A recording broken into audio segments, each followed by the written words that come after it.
Hello everyone, कैसे हैं आप सब। आप सभी का स्वागत है आज के इस नए वीडियो में।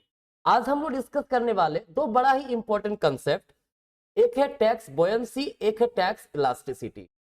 देखिए, बहुत ही इंपॉर्टेंट टॉपिक है, कॉम्पिटिटिव एग्जाम में भी पूछता है, आपके एकेडमिक एग्जाम्स में भी ये कहीं ना कहीं पूछा जाता है। ठीक है, तो हम लोग सिंपल लैंग्वेज में इन दोनों के बारे में समझेंगे और इन दोनों का क्या डिफरेंस है वो भी समझेंगे। ठीक है, देखिए आगे बढ़ो उसके पहले एक इन्फॉर्मेशन दे दूं। अगर आप यूजी इकोनॉमिक्स के स्टूडेंट हैं, पीजी इकोनॉमिक्स के स्टूडेंट हैं, यूजीसी नेट इकोनॉमिक्स के स्टूडेंट हैं, टीजीटी पीजीटी इकोनॉमिक्स के स्टूडेंट हैं, या फिर सीयूईटी पीजी इकोनॉमिक्स के स्टूडेंट हैं, तो आप हमारे साथ ऑनलाइन क्लासेस में जुड़ सकते हैं। हमारा मोबाइल एप्लीकेशन है राज इकोनॉमिक्स RECC, इसे आप प्ले स्टोर से डाउनलोड कर सकते हो। ठीक है, बाकी जानकारी के लिए स्क्रीन पे आपको नंबर दिख रहा है, उस नंबर पे आप हमें कॉल कर सकते हैं। ठीक है, तो चलिए सबसे पहले समझते हैं टैक्स बोयंसी। देखिए, टैक्स बोयंसी और टैक्स इलास्टिसिटी कई जगह आप डेफिनेशन पढ़ोगे आपको लगेगा सिमिलर, है ना, बट हम लोग इसको पहले मीनिंग समझ के फिर इसका क्या डिफरेंस है ना वो भी समझने की कोशिश करेंगे। ठीक है, देखिए कहता है टैक्स बोयंसी जो होता है is a measure of responsiveness of tax receipts to economic growth. जब इकोनॉमिक ग्रोथ होता है तो इकोनॉमिक ग्रोथ होने के कारण सरकार का जो टैक्स रिसीट्स है उसमें क्या प्रभाव पड़ता है। ठीक है, इकोनॉमिक ग्रोथ का मतलब जब जीडीपी बढ़ रहा है या जीएनपी बढ़ रहा है, उस केस में टैक्स रिसीट्स में क्या चेंजेस आ रहा है, क्या प्रभाव पड़ रहा है, इसको मेजर करता है टैक्स बोयंसी। ठीक है, कहा जाता है कंसेप्ट बोयंट टैक्स। क्या होता है बोयंट टैक्स भाई? देखो, एक टैक्स को बोयंट बोलेंगे तब कब, व्हेन रेवेन्यू जो होता है increases by more than 1% for a 1% increase in national income और output। मतलब नेशनल इनकम या आउटपुट अगर 1% चेंज हुआ, मतलब 1% बढ़ा, और इसके कारण सरकार का जो टैक्स रेवेन्यू है वो 1% से ज्यादा बढ़ा। ठीक है, जैसे सरकार, मान लीजिए, अब मैं इसको बताता हूं, जैसे सरकार का रेवेन्यू बढ़ा 5%।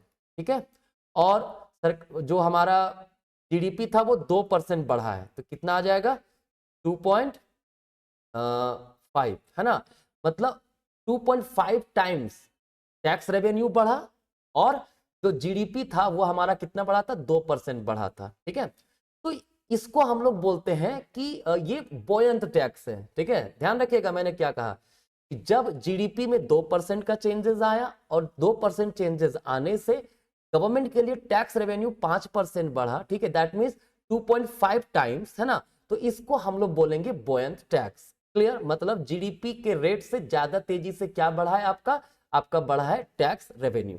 ठीक है, अब बड़ा ही इंपॉर्टेंट कंसेप्ट इसमें एक चीज समझिएगा, कहता है जब बोयंसी को मेजर किया जाता है ना, तो no attempt is made to control for discretionary changes. मतलब जब हम लोग टैक्स बोयंसी मेजर करते हैं तो डिस्क्रेशनरी चेंजेस जो होता है उसे कंट्रोल नहीं किया जाता है। मतलब जैसे टैक्स रेट है, टैक्स बेस है, इसे कंट्रोल नहीं करते हैं। मतलब जो टैक्स रेवेन्यू में चेंजेस आया ना, उसमें नेशनल इनकम का प्रभाव के साथ साथ टैक्स रेट में चेंजेस का भी प्रभाव दिखेगा और टैक्स बेस में चेंजेस का भी प्रभाव दिखेगा।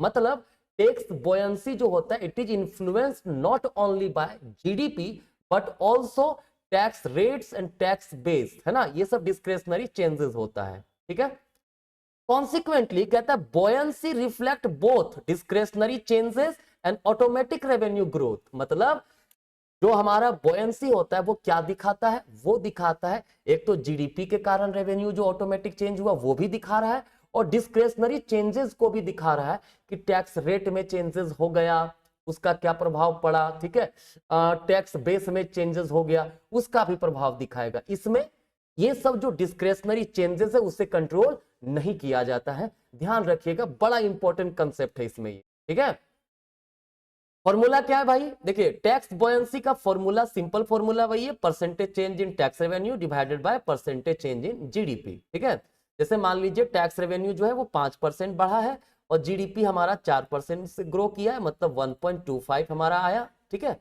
मतलब कि जिस तेजी से जीडीपी बढ़ा उससे ज्यादा तेजी से सरकार के लिए टैक्स रेवेन्यू चेंज हुआ है। ठीक है, अब देखिए कहता है कंसेप्ट हमारे पास है टैक्स इलास्टिसिटी। क्या डिफरेंस है भाई? सिंपल, टैक्स इलास्टिसिटी का मतलब होता है ये मेजर करता है responsiveness of tax revenue to a change in national income और आउटपुट। मतलब जब नेशनल इनकम में चेंजेस आया तो नेशनल इनकम का टैक्स रेवेन्यू पे क्या चेंजेस आया? आफ्टर कंट्रोलिंग, ये याद रखना, after controlling for exogenous influences such as discretionary changes in tax policy. मतलब जब टैक्स रेट, टैक्स बेस, इनको कंट्रोल किया जाए और जीडीपी में चेंजेस के कारण जो टैक्स रेवेन्यू में चेंजेस आया उसे कहते हैं टैक्स इलास्टिसिटी। ठीक है, जैसे मान लीजिए कहता है 5% का जीडीपी में चेंजेस आया और 10% टैक्स रेवेन्यू में चेंजेस आया तो कितना? 2 आएगा ना। इसको बोलेंगे, ये जो मेजरमेंट है ये कहलाता है टैक्स इलास्टिसिटी, है ना। और इसमें हम लोग क्या करते हैं, जो इन्फ्लुएंस होता है डिस्क्रेशनरी चेंजेस, मतलब टैक्स रेट, टैक्स बेस का जो इफेक्ट है उसे हटा दिया जाता है, उसे कंट्रोल कर लिया जाता है। ठीक है, कहता है ये 2 प्रकार, ये इलास्टिक हो सकता है, ये इन इलास्टिक हो सकता है। ठीक है, तो टैक्स इलास्टिक और एक इन इलास्टिक। टैक्स इलास्टिक कब होगा? देखिए, इलास्टिक तब होगा जब इसका वैल्यू जो है ना, जो इलास्टिसिटी ऑफ टैक्स जो है ग्रेटर देन 1 आएगा। ग्रेटर देन 1 आने का क्या मतलब हुआ? ग्रेटर देन 1 आने का मतलब है टैक्स रेवेन्यू में ज्यादा चेंजेस आया और जीडीपी में चेंजेस उतना नहीं है। ये जो एग्जांपल मैंने लिखा है 10% और 5%, टैक्स रेवेन्यू मान ली 10% का चेंजेस आया और 5% का चेंजेस आपका नेशनल इनकम में आया है। ठीक है, तो ऐसे समय में इसको बोलेंगे इलास्टिक टैक्स इलास्टिक। ठीक है, और टैक्स इन इलास्टिक कब होगा? जब ये लेस देन 1 होगा, मतलब टैक्स रेवेन्यू में जो चेंजेस है वो जीडीपी में चेंजेस से कम है। ठीक है, तो अब आपके मन में सवाल यही है ना कि दोनों में क्या डिफरेंसेस है? तो भाई डिफरेंसेस भी तो मैंने बता दिया। टैक्स बोयंसी में टैक्स रेवेन्यू में जो रिस्पॉन्स आया after GDP, change in GDP, ठीक है, taking consideration of tax rate and tax base, है ना, वो था टैक्स बोयंसी। जबकि टैक्स इलास्टिसिटी में क्या था भाई?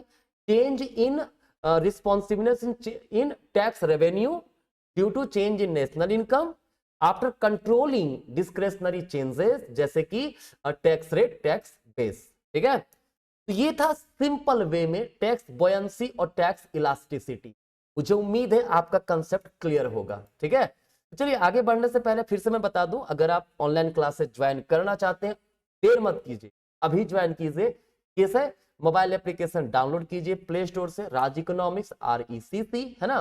ज्यादा जानकारी के लिए स्क्रीन पर जो नंबर दिख रहा है आप उस पर कॉन्टैक्ट कर सकते हैं। ठीक है, तो चलिए आज का ये टॉपिक यहीं तक, मिलेंगे नेक्स्ट क्लास में आगे के टॉपिक्स को लेकर के। धन्यवाद।